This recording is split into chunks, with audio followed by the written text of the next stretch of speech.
اعوذ باللہ من الشیطان الرجیم بسم اللہ الرحمن الرحیم رب اشرح لی صدری ویسر لی امری واحلل عقدۃ من لسانی یفقہوا قولی۔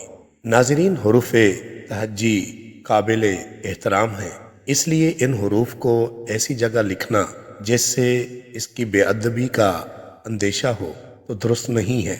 یہاں تک کہ فقہائے کرام نے ذکر کیا ہے کہ اگر تیر کے نشانے کی جگہ یا ہدف پر ابو جہل، فرعون وغیرہ کا نام لکھا ہو تو بھی اس پر تیر کا نشانہ لینا مکروہ ہو، ناپسندیدہ ہے۔ اس لیے ان حروف کی حرمت ہے۔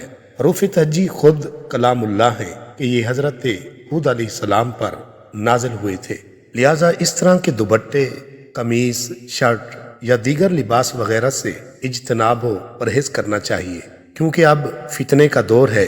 فیشن کے نام پر آئے دن کوئی نئی چیز ایجاد ہو جاتی ہے۔